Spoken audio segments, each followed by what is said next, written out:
नमस्कार दोस्तों, मैं हूं गणेश देवांगन और मेरे चैनल सिलाई क्लास में आप लोगों का स्वागत करता हूं। आज की इस वीडियो में मैं आप लोगों को बहुत ही आसान ब्लाउज की कटिंग करके बताऊंगा, यानी कि इससे आसान ब्लाउज कोई हो ही नहीं सकता है। सिंगल डॉट ब्लाउज, इस ब्लाउज की कटिंग बहुत ही आसान होती है और इसकी स्टिचिंग भी बहुत आसान होती है और इसकी फिटिंग भी बहुत ही अच्छी आती है।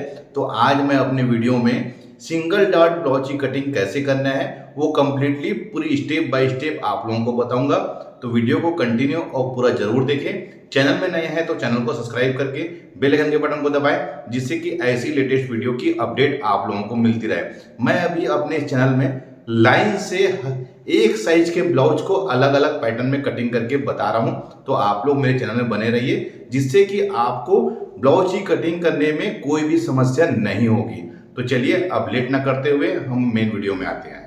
किसी भी ब्लाउज को कटिंग करने से पहले हमें उसके मेजरमेंट को समझना पड़ता है। देखिए, ये जो मेजरमेंट है मैं बताना चाहूँगा, ये ब्लाउज से लिया हुआ नाप है, यानी कि सिले हुए ब्लाउज से नाप लिया हुआ है। इसकी वजह से हमें इसमें कोई भी चेंजेस नहीं करना है। आप लोगों से एक चीज़ कहना चाहूँगा, अगर आप सिले हुए ब्लाउज से मेजरमेंट कैसे लेना है वो नहीं जानते तो मैंने उसका एक वीडियो बनाया हुआ है, जो ऊपर आई बटन में दे रहा हूँ। आप उसे देख के सीख सकते हैं कि सिले हुए ब्लाउज से मेजरमेंट कैसे लेते हैं। ब्लाउज की लंबाई है 14 इंच, शोल्डर इसका है 9 इंच, सीना है इसका 30 इंच, कमर 26 इंच, सामने गला 6 इंच, पीछे गला 10 इंच, आस्तीन की जो लंबाई है वो है 5 इंच, गोलाई जिसको हम डंडा घेर करते हैं ये है 4.5, यानी कि हम इसको पूरा नापते हैं तो ये होगा 9 इंच, और आर्म होल है 5.5 इंच। ये आर्म होल हमारा आस्तीन का आर्म होल है, ब्लाउज का आर्म होल नहीं है।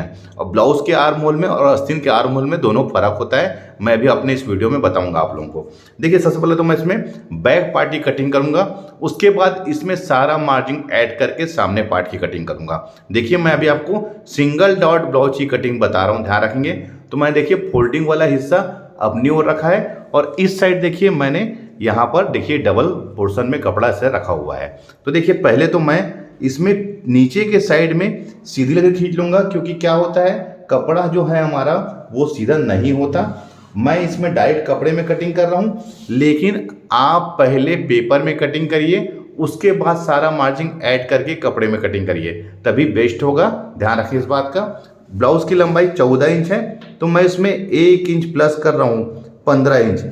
ये 15 इंच 1 इंच प्लस मैंने इसलिए किया है क्योंकि हमारा सिलाई मार्जिन है लंबाई का, ये ऊपर की तरफ हमारा 1.25 इंच दबता है और नीचे के साइड यानी कि इस साइड 1/4 इंच। देखिए, अब आते हैं इसके शोल्डर में। तो शोल्डर इसका है 9 इंच, तो 9 इंच का हाफ होगा हमारा 4.5 इंच।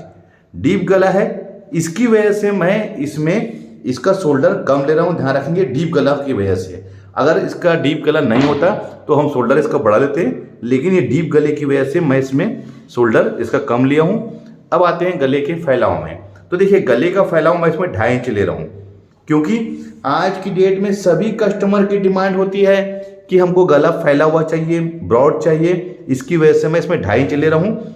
और एक चीज़ और कहना चाहूँगा, कभी भी गले का कंधे का गिरना गले के फैलाव से उसका कोई भी लेन देन नहीं है। यानी कि शोल्डर फॉलिंग जो प्रॉब्लम आती है वो गले के फैलाव से उसका कोई भी लेन देन नहीं है। अगर आप शोल्डर की कटिंग और उसका जो स्टिचिंग यानी कि 1.25 इंच ही आपको शोल्डर में दबाना है और आर्म होल के पास यानी कि सीना की फिटिंग सही तरीके से करते हैं तो कभी भी आपका कंधा नहीं गिरेगा। अब आते हैं इसके गले में। बैक गला इसका 10 इंच है, तो मैं इसमें 1/2 इंच सिलाई मार्जिन ऐड कर रहा हूँ, तो ये हो रहेगा 10.5 इंच। इसको मैं यहाँ से राउंड ले लिया हूँ। अब आते हैं इसके आर्म होल में। तो मैं इसका आर्म होल ले रहा हूँ 5 इंच, क्योंकि 30 इंच सीना है हमारा। और देखिए, शोल्डर कम होने की वजह से इसका राउंड सर्कल है वो बढ़ जाता है, इसकी वजह से मैं इसमें 5 इंच ले रहा हूँ। ध्यान रखेंगे इस बात को। अब देखिए, ये हो गया 5 इंच। अब सीना है हमारा 30 इंच, तो 30 इंच का 1/4 होगा 7.5 इंच। 1.5 इंच इसमें सिलाई मार्जिन इसलिए कि इनकेस भविष्य में ब्लाउज हमारा फ्यूचर में टाइट होता है तो ढीला करने के लिए हमारे पास में मार्जिन रहना चाहिए। अब आते हैं कमर में। तो कमर इसका है 26 इंच। 26 इंच का 1/4 होगा 6.5 इंच। बैक में जो डाट पड़ता है 1 इंच उसके लिए। 1.5 इंच हमने जैसे ऊपर में लिया है मार्जिन, वैसे ही हम नीचे भी इसकी मार्जिन ले रहे हैं, क्योंकि कभी भी मार्जिन सीना और कमर में एक बराबर लेनी चाहिए। इतना होने के बाद अब देखिए हम इसके आर्म होल की कटिंग कैसे करेंगे। तो देखिए, मैं इसका आर्म होल की कटिंग कैसे करना है उसका भी मैंने एक डिटेल से वीडियो बनाया हुआ है। अगर आपने नहीं देखा है तो उसे देख सकते हैं। मैं इसमें बैक की कटिंग कर रहा हूँ, तो बैक के अकॉर्डिंग इसका मैं भी आर्म होल ले रहा हूँ। देखिए, इसको मैंने लास्ट में लाके मिलाया है क्योंकि ये बैक आर्म होल है। यही हमारा ब्लाउज का आर्म होल है दोस्तों। मैंने जैसे कहा था ना कि ब्लाउज का आर्म होल अलग होता है और आस्तीन का आर्म होल अलग होता है, तो ये हमारा ब्लाउज का आर्म होल है। आस्तीन का आर्म होल कैसा होता है, यानी कि आस्तीन के आर्म होल यानी कि आस्तीन के आर्म होल को यानी कि आस्तीन का आर्म होल किसे कहते हैं मैं अभी आप लोगों को बताऊंगा। तो देखिए, ये तो हमारा बैक पार्ट पूरा तरह से ड्रा हो चुका है, इसमें सारा मार्जिन ऐड हो गया है। तो चलिए मैं इसको अब कट कर लेता हूं।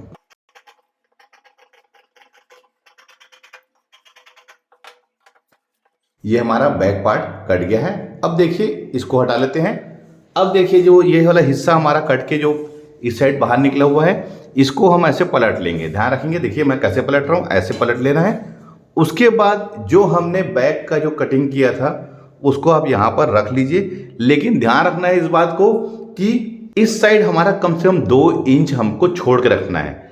अब ये जैसा है, इसको एज इट इज इसको ड्रा करना है। जैसा ये है हम इसको एज इट इज कॉपी कर लेंगे।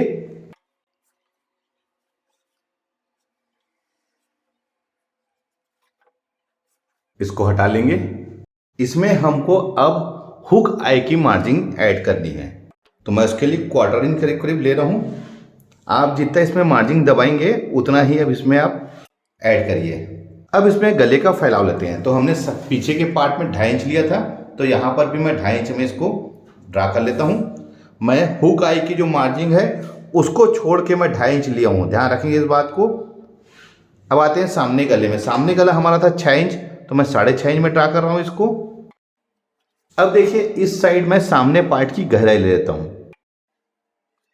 एक चीज का ध्यान रखना है, जब भी हमको सामने पार्ट की गहराई लेना है तो देखिए यहाँ पर हमारा 7.5 इंच आया था, उसके 1 इंच में लाके मिलाना है, यहाँ पर नहीं मिलाना है। तो देखिए, मैंने यहाँ पर से इसको 1 इंच के बाद इसका राउंड शेप लिया है। ध्यान रखेंगे कि जब भी हमको सामने पार्ट की गहराई लेना है तो 1 इंच के बाद हमको यहाँ पर लाके मिलाना है। ध्यान रखेंगे इस बात को।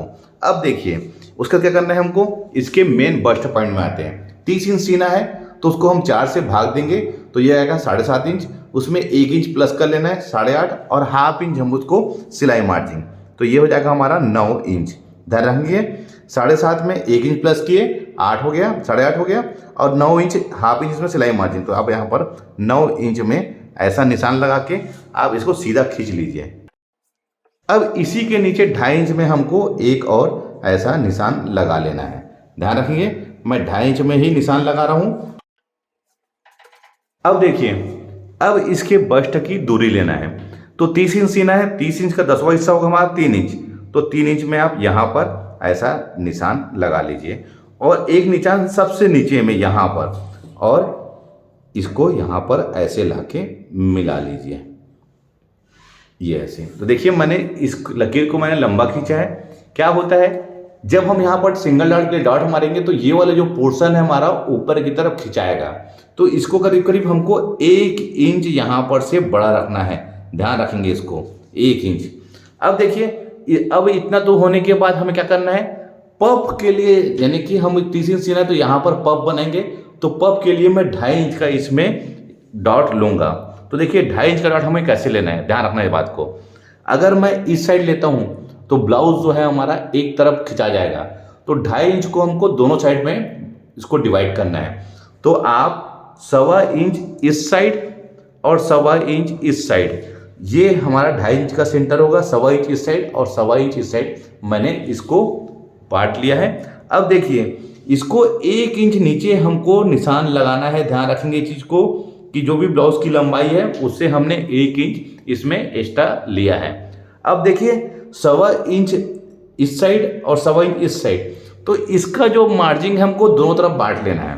इस साइड भी आप 1.25 इंच में, और इस साइड भी हमको 1.25 इंच में हमको ऐसा निशान लगा लेना है। हुक आई की मार्जिन के बाद मैंने 1.25 इंच लिया, ध्यान रखेंगे।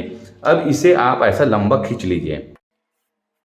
अब क्या करना है, ये वाले इसको यहां पर लाके मिला लेना है, और इसको यहां पर लाके मिला लेना है। अब यहां पर से इसको यहां लाके मिला लेंगे, ये ऐसे। वैसे ही इसको यहाँ पर लाके मिला लेंगे। तो देखिए ये जो डार्ट है इसका हमने दोनों तरफ इसमें एडजस्ट कर लिया है। अब ये डार्ट को लगाना कैसे, किस प्रकार से हम इसकी मार्जिन लगाएंगे, तो देखिए हमको क्या करना है, स्केल को इस साइड वाले हिस्से में यहाँ पर लाके इसको ये ऐसे कर लेना है। और इस साइड के लिए दोस्तों ध्यान रखेंगे हमको फ्रेंच कट की जरूरत पड़ेगी। तो देखिए हमको यहाँ पर ये ऐसा राउंड जहाँ पर हम 2.5 इंच में सीधा लकीर खींचा है वहाँ पर ये इसको ऐसे मिलाएंगे, ये ऐसे, और इसको उसका पलटने के बाद ये ऐसे। हमको सीधा नहीं लेना है, इसको एक शेप में लेना है जिससे कि यहाँ पर एक राउंड शेप बने। ध्यान रखेंगे यहाँ पर देखिए कैसे राउंड बना हुआ है, यहीं पर एक गोलाई बनती है पफ के लिए, उसके बाद इसको इधर सीधा लाके मिला लेना है। ध्यान रखेंगे ये जो 2.5 इंच है 1.25 इंच इस साइड और 1.25 इंच मैंने इस साइड दोनों तरफ इसको एडजस्ट किया है। तो देखिए ये इसमें सारा मार्जिन ऐड हो गया है। ये जो 2.5 इंच है उसका मार्जिन यहाँ और यहाँ पर 1.25 इंच में एडजस्ट हो गया है। ये पूरा कंप्लीटली हमारा सामने का पार्ट ड्रा हो गया है। इसमें अब आपको कुछ नहीं करना है, तो इसको अब हम कट कर लेते हैं।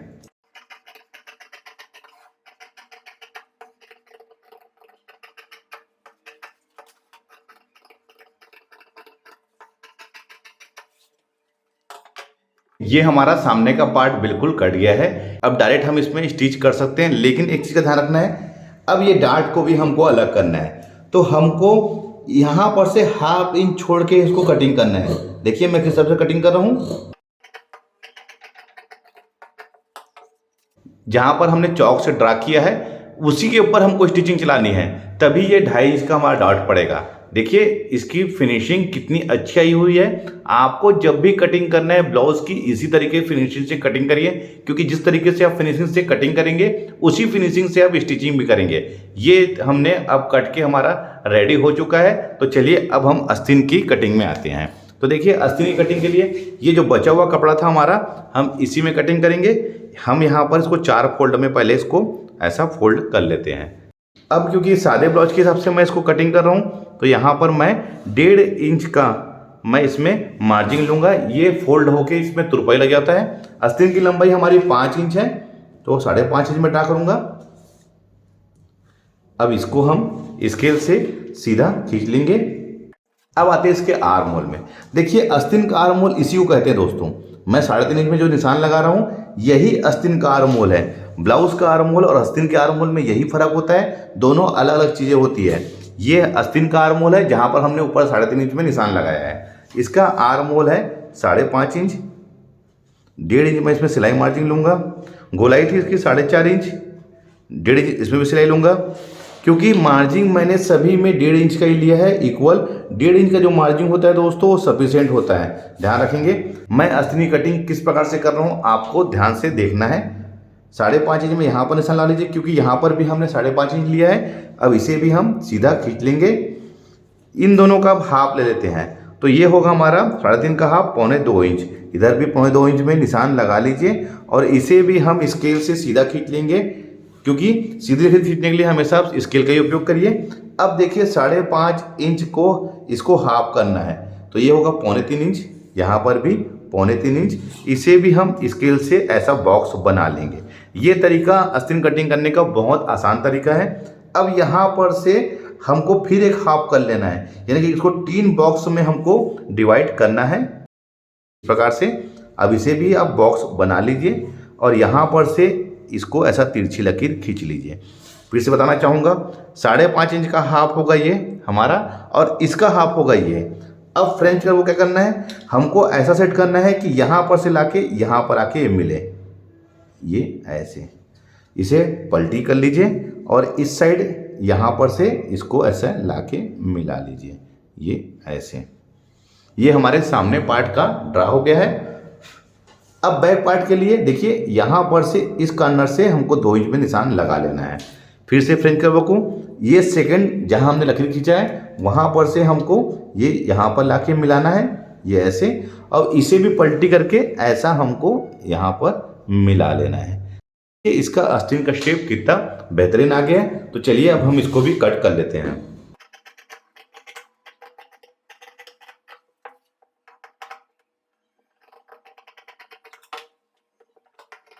ये 80 में कितना बेहतरीन शेप आया हुआ है। एक चीज का ध्यान रखना है हमको, सामने पार्ट की गहराई और आस्तीन की गहराई ये किस प्रकार से आपस में आके एक दूसरे से मिल गया है। जब तक आप यहाँ इस गहराई सामने पार्ट की आस्तीन की और ब्लाउज के सामने पार्ट की गहराई आपस में नहीं मिलेगा, यहाँ पर रिंकल्स या फिर झोल बना हुआ रहेगा। तो देखिए ये मैंने आपको 30 इंच सिंगल डॉट ब्लाउज की कटिंग करके बताया है। एक चीज़ बताना चाहूँगा, तो देखिए ये जो कपड़ा जो हमारा बचा हुआ है, ये कपड़ा जो है गले में पाइपिंग, कमर में जो हम बारीक सी पट्टी लगाते हैं वो हो गया, हुक आई का जो पट्टी बनाते हैं उसके ये सब काम आता है। तो हमारे पास में कपड़ा बचना जरूरी है, तभी हम ब्लाउज को स्टिचिंग कर सकते हैं। तो मैंने आप लोगों को बहुत ही कम समय में और बहुत ही आसान तरीके से सिंगल डॉट ब्लाउज की कटिंग कैसे करना है ये बता दिया है। वीडियो अच्छा लगा है तो लाइक का बटन दबाइए, शेयर करें। मिलते हैं अपने किसी ऐसी जानकारी भरी वीडियो में। जब तक के लिए take care, thank you for watching, bye bye.